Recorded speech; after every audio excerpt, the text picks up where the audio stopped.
হচ্ছে কি সৎ থাকা, সৎ নিজের কাছে নিজে সৎ থাকবেন। খালি টাকা পয়সা না নিলেই মানুষ সৎ হয় না। আপনি একটা সরকারি চাকরি করেন, মাস শেষে বেতন নেন, আপনার কাজ হচ্ছে নদী ভাঙন ঠেকানো, সরকার আপনাকে অত টাকা দিতে পারে না। নদী যখন ভাঙে মানুষটার পাশে গিয়ে তো দাঁড়াইতে পারেন, বলতে তো পারেন যে আমি এই পরিকল্পনাটা করেছি, হেড অফিসে পাঠিয়েছি, এবার পারলাম না, পরের বার পারবো। সেটাও যদি না করি, এটা কেমন সততা হইল?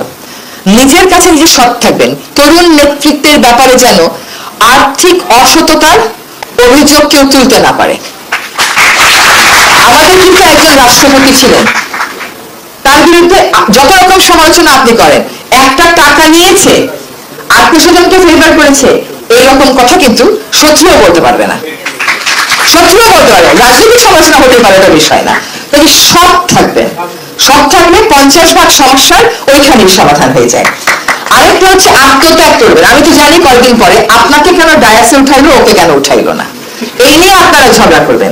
যদি নতুন বাংলাদেশ গড়তে চান, চেয়ারের জন্য মোহ করে করবেন না। আত্মত্যাগ না থাকলে, আত্মত্যাগ না করে কোন নেতা ইতিহাসের নাম করে দিয়েছে আমাকে বলেন? চে গুয়েভারা আত্মত্যাগ না করে নাম করে দিয়েছে? করে নাই। আমি দায়িত্বে যাব, গাড়ি পাবো, মিন্টু রোডে ব্যবসা পাবো, একটা করে প্লট পাবো, বালু পাথরের ব্যবসা পাবো, কোরবানির হাটের ব্যবসা পাবো, জলাশয় পাবো, এই সমস্ত নিয়ে কেউ কোনোদিন জনপ্রিয় নেতা হবে না। হ্যাঁ, নেতা হবে, কিন্তু জনপ্রিয় নেতা হতে হবে।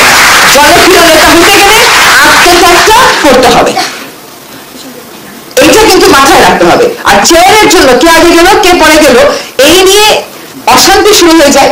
অনাবশ্যকীয় অবিশ্বাসের বীজ বপন করা হয়, সম্পূর্ণ অনাবশ্যক, ভিত্তিহীন ভাবে সন্দেহের বীজ বপন করা হয়।